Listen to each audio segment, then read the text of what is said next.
Hello, welcome back to my channel. Today we're going to be looking at anatomy of the tarsal tunnel.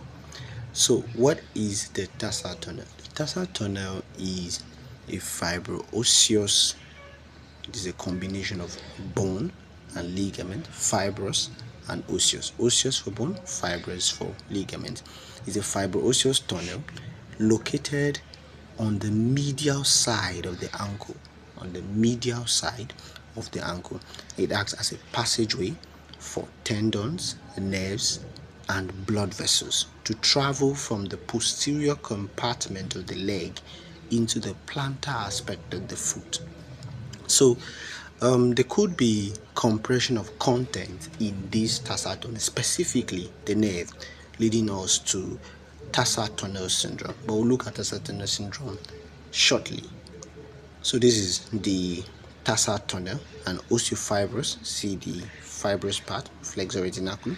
See the bony part formed by the calcaneus.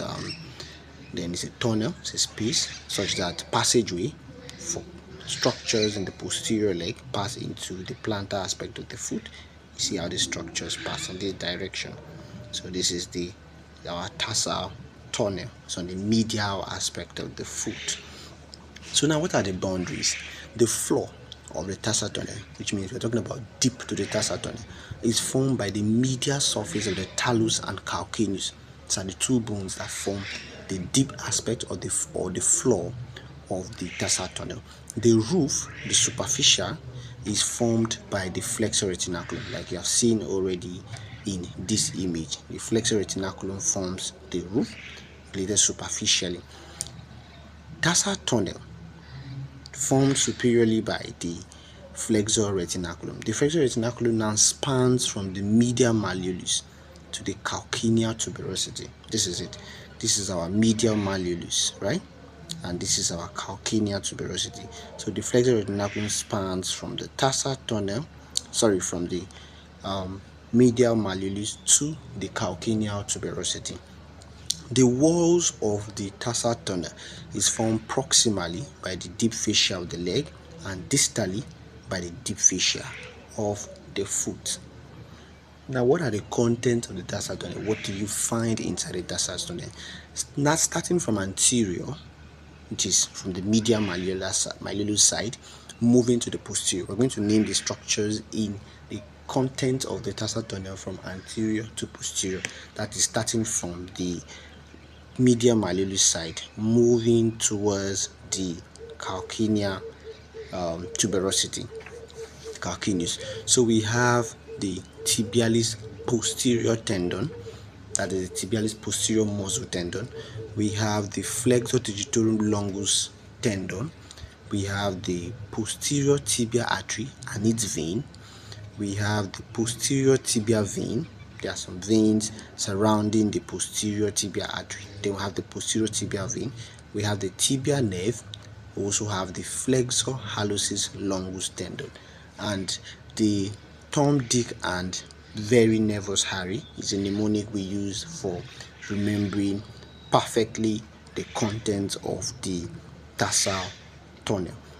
So you see from this image, we have the tendon of tibialis posterior, we have the tendon of flexor digitorum longus, we have the tibialis posterior tibia artery, alongside the nerves, we have the veins, we have the tibia nerve, and we have the tendon of flexor hallucis longus from anterior to posterior. So let's look at details on the content of the tarsal tunnel. Let's talk about the details of the content of the tarsal tunnel. For tibialis posterior, it is the most anterior, like we already said, inserts onto the navicular tuberosity and other tarsal bones. Inserts onto the navicular tuberosity and other tarsal bones as it passes through the tarsal tunnel. It's responsible for inversion of the foot. For flexor digitorum longus, the tendon passes deep to abductor hallucis muscle, and is responsible for flexing of the lateral four toes. The lateral four toes are flexed by flexor digitorum longus. This is our tarsal tunnel. We have the tibialis posterior and flexor digitorum longus, tibialis posterior tendon here, and flexor digitorum longus here. See them, they are in front because we are starting from anterior to posterior. Now I'm talking about the posterior tibial artery and vein. They are a neurovascular bundle. The artery is the primary blood supply to the plantar aspect of the foot. We can palpate. If you palpate on the medial aspect of your ankle around the tarsal tunnel, you can feel the pulse of the posterior tibial artery. We have the tibial nerve, which is a key structure for tarsal tunnel syndrome, which the branching point occurs at or before the tunnel. It can occur at the tunnel or it can occur before the tunnel, where it branches into nerve branches, like a medial plantar nerve, which is larger, the lateral plantar nerve, which is smaller, and tiny calcaneal branches, which are sensory to the heel. But the major motor branches are the medial plantar nerve and the lateral plantar nerve as branches of the tibial nerve in or at or before the tarsal tunnel. While we have the calcaneal branches with the sensory innervation to the heel of the foot. We have flexor hallucis longus, which is the most posterior structure. It flexes the great toe. Remember, we say flexor digitorum longus flexes the lateral foretoes, while flexor hallucis longus, hallucis stands for toes, represent the toes. Hallucis longus flexes the great toes. Now let's look at the clinical correlate in this discussion, which is the tarsal tunnel syndrome. Tarsal tunnel syndrome is a compression of the tibial nerve and its branches, or all its branches. The compression of the tibial nerve or its branches within the tarsal tunnel. Now, what will cause this compression of the tibial nerve within the tarsal tunnel? It could be an ankle fracture, it could be a bony spurs, or tight shoes or casts. When someone has a cast around their ankle, if it's too tight, it will compress the tibial nerve. You can also have space occupying lesions like ganglion cyst or cyst. We have varicose veins, lipomas, which is a mass. The classic symptoms you find in someone with tarsal tunnel syndrome is you have burning, tingling, or numbness on the plantar aspect of the foot and the toes. It's often worse at night or with activity. You feel a burning, tingling sensation as well as numbness on the plantar aspect of the foot and toes.